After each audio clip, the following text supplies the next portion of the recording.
Ross Twiddell from Cultaholic.com. You are a sexual wank pheasant, and you might realise there's something a little bit different about me today, and I'm wearing these here geps for a very good reason. Last night's AEW Dynamite was a fantastic show once again, 3 weeks in a row. Who would have believed it? But there was one thing that was nagging my tiny little simple brain, and that was the fact that the referees never follow the pissing rules.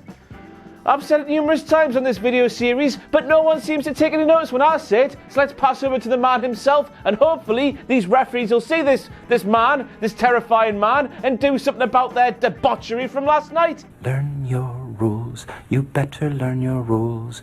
If you don't, you'll be eaten in your sleep. The geps are off, thank you, Dwight. Hopefully things change. Hit the intro.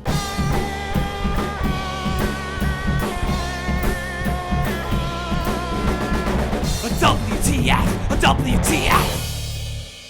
In with AEW? Just because it's a different company with perhaps a different set of fans, that does not mean we can slack on the grammar, as I realise I'm just a massive twat. And next up we have the moment where Pentagon Jr. absolutely murdered the scalp of Christopher Daniels. No doubt about it, boys and girls, when Christopher Daniels twatted his lovely, pristine, baldy, shiny scalp off the floor, he actually thought it was 1999, and he actually thought he was the higher power. That there looked horrible. It looked like, you know, when you're on a double-decker bus, you're on the top deck, you stand up and you bang the top of your head on the roof. That looked like that, but 10 times worse. Now, of course, it wasn't a shock to see that Christopher Daniels could not compete in that opening tag team match on last night's AEW Dynamite, because after taking that gnarly pile driver, it looked like he might have just turned into Tomohiro Ishii. But if Tomohiro Ishii got some sort of illness that made him lost a lot of weight and also turned Caucasian. But then Jim Ross piped up and said, well, that doesn't matter, Scorpio Sky's here and he's ready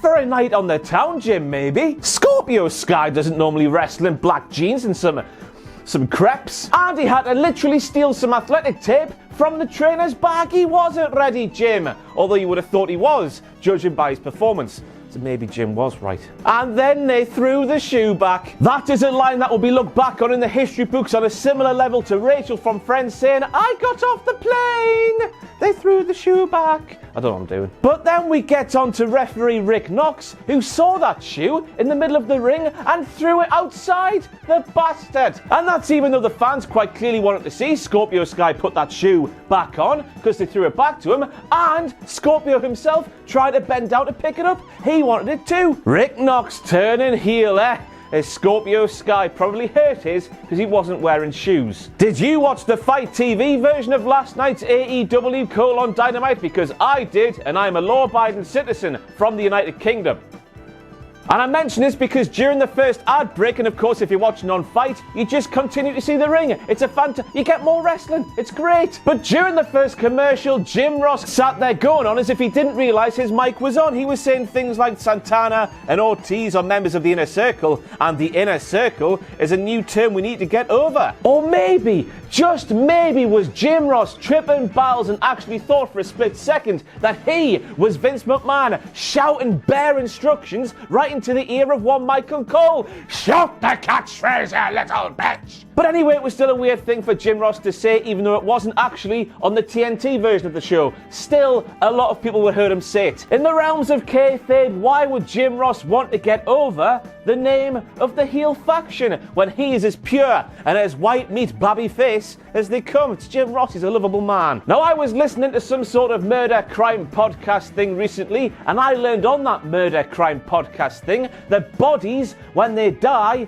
only float in water because the lungs are still inflated. And if you want your dead body to sink to the bottom of a lake or the sea or, you know, a pool in the Velveteen Dream Spa, you need to puncture the lungs and it should sink. Now, I'm not saying that Chris Jericho should break into the Velveteen Dream Spa and pop Cody Rhodes' lungs, seeing his body sink to the bottom of that lovely spa pool thing. I'm just letting him know it's a distinct possibility.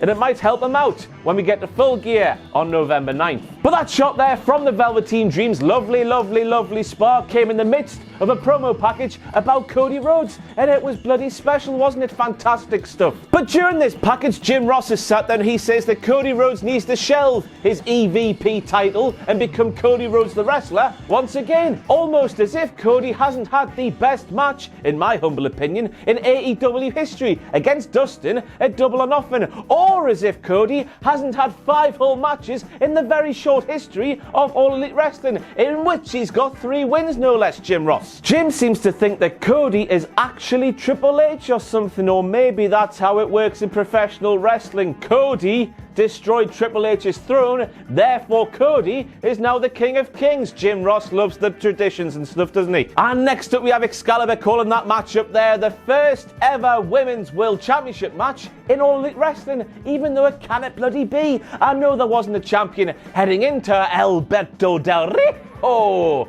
versus Nyla Rose with a vacant title, but surely that's still a Women's World Championship match all the same, is it not? And I noticed during that women's match that once again, freshly squeezed out of his mom, Tangerine Cassidy was there in the front row, as it looks like he is now All Elite Wrestling's version of the Ghoul and the Ghoul's mom, or that James Ellsworth looking bigger Ellsworth man in the green shirt. You know what I'm on about, don't you? But the real WTF moments surrounding Tangerine Cassidy has to come during this week's AEW Dark. That was taped last night, so it's next week's AEW Dark.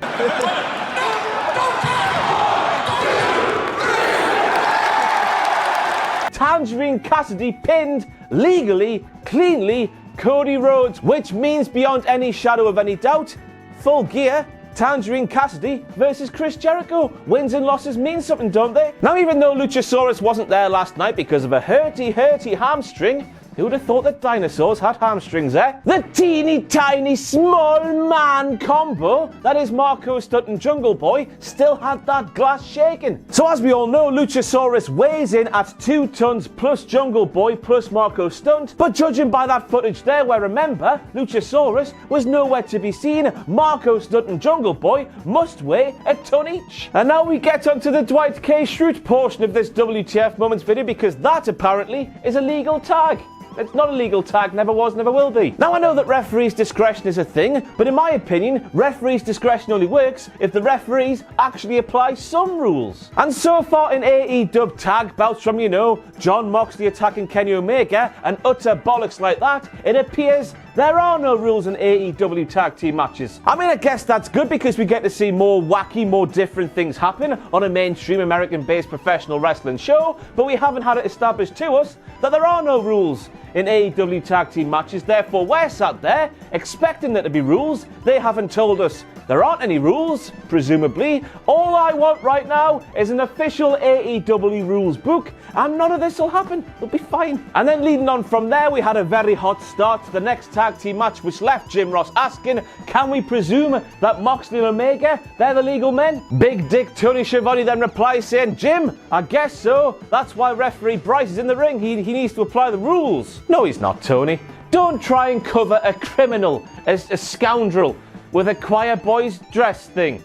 That's a saying. We've learned really hard by now that in tag team matches, the referees are not there to apply any rules. They're just there to crown a winner, make the final pinfall, raise a couple of hands. And once again, I might as well keep saying it until they do it. We need an official AEW rules book so the confusion like the past 2 moments don't happen anymore. Now, I think this happened during one of those lovely Fight TV commercial breaks where you get to see more wrestling than the people who watch it on TNT do. So up yours, TNT people. We've got it better in the UK. Anyway, during one of those ad breaks, Jim Ross calls War Geordie Pack a good hand, and we know what happened the last time that was said to somebody on the AEW roster. And if you don't, I'll tell you now. Cody Rhodes got a chair wrapped around his head, and as we all know, War Geordie Pack is 10 times the bad man that Sean Spears is, so I'm fearing for Jim Ross's life. All the best, Jim. Well, I might as well put these gaps back on. Is that the right way up? I think it is, because we now live in a world where the referee, first of all, runs away, and then second of all, sees John Moxley twat Kenny Omega right in the stomach with a baseball bat handle, and there's no DQ. Yes, it was quite effective because it made the two wrestlers in the situation look like monsters, uncaged animals, really scary blokes that forced a referee to run away. But I'll say it again, this was a normal tag team match where presumably there were normal tag team rules. So where were they? That's the last time I'm going to mention rules in tag team matches because I don't want to become a nerd. And speaking of weapons, what a massive weapon war Jordy Pack is, eh? Don't come for us, Jordy Pack. What the hell was he doing handling barbed wire with his bare hands? You could have lost a finger, man, bonny lad. And then we have to mention it, Pack getting pinned in the middle of the ring has to be a WTF moment as we're stood here in October of 2019, because all I've read when I've praised Pack on the Cultaholic Wrestling podcast and such is, Pack isn't very good. Pack's not allowed to lose. He doesn't turn up and wrestle good matches when he's booked to lose. Well, he lost that one and that was a good match, so up yours. But I guess we've also got to make this a huge WTF moment because this was just Pac's third decisive loss since No Mercy 2017. That one against Enzo Amore when Enzo got a bullseye right to his little tallywhacker. And then we have the one in Dragon Gate, and then we had the one last night. Doesn't happen very often, therefore WTF. During an ad break we go once again Jim Ross didn't know where he was because he claimed that was one hell of a main event match we just saw there. And that was even though the real main event of the night was still to come, as we can only presume once again that Jim Ross was tripping balls. He thought he was behind the commentary desk at WrestleMania 18. He saw Chris Jericho in a main event and thought, hey, that's not right. That's the match before, 2 matches before. That's the real main event. I'm just speaking bollocks on it. 2 WTF moments now was, first of all, we have Chris Jericho trying to skateboard on a padded surface. And even I know that's not going to work. And I asked a friend for some notes and he said, man, that was whack. Yo, you ain't doing no sick ollies unless that turf is tight, bro. I guess padded mats aren't tight. Also, this wonderful moment happened during, once again, one of those dastardly TNT commercial breaks. You watch on Fight, you see moments like that. Or if you do watch on TNT, you have to check Twitter after the show, which is a ball ache, isn't it? Fight TV for the win. But hey, another Friends reference. Chris Jericho is Chandler Bing on roller skates. Rules! You're giving Chris Jericho the 5 count when he's got a submission locked on and Darby's got his hands around the ropes during a Philadelphia street fight? Aubrey Edwards, please tell me what you would have done if you actually counted to 5 and Chris Jericho was still locking in that submission hold. Would you have disqualified Chris Jericho for doing that in the midst of a Philadelphia street fight? But if she did, surely that means AEW referees apply the rules where they're not needed, and then judging by the Penta and Phoenix bollocks from earlier on, don't apply the rules when they are needed. Or they saw Hell in a Cell last weekend or the weekend before, whenever the hell it was, and thought that was good. But let's take a pinch of goodness from this rules nonsense, and that is that at least Aubrey was consistent, because that broke a pinfall not too long later. So at least there was that. We then got to this kinky part of the match as Chris Jericho did a little bit of the double. Not by tying Darby Allin's hands behind his back. And at this moment, right there and then, Jim Ross said there's nothing the referee can do about it. And I was thinking, yeah, Jim, you're probably right. But judging by the rest of the night, and how they've done the opposite to everything the rules state, she might have tried. Yesterday was opposite day for referees in All Elite. I hope they clear the rules up. And next up, we've just got to make it a WTF moment, haven't we? Darby Allin doing a lion salt of sorts to none other than Chris Jericho with his hands tied behind his back. Not all WTF moments have to be negative, boys and girls. And then Darby Allin, still with his hands tied behind his back, was doing a tope con hilo through the ropes to Chris Jericho. Not all WTF moments have to be negative. And then Darby Allin climbs the ropes, no hands, whisper in the wind with no hands. Wow. And it's clear for all to see that when he was growing up, which wasn't too long ago considering he's just 12 years of age, he's 22, but he's still young. Darby Allin was that kid in the playground on the swing saying, look ma, no hands, look at me fly. Before the swing went too high, he dropped down right on the back of his neck. Should have broke it, but he didn't. But he thought, hey, I don't care, I'm going back on the swings. With no hands, ma, look at no hands. And that's it for the WTF moments from All Elite Dynamite episode 3. Once again, a fantastic episode if they keep this up. Wow. My job will be difficult. But also, we need the rules clarified so we're not potentially making WTF moments when things probably aren't, or maybe aren't, WTF moments. But now, we pass over live to the inner circle as they're having a little meeting I've been given exclusive footage to. I might regret this. I might regret that. See you soon.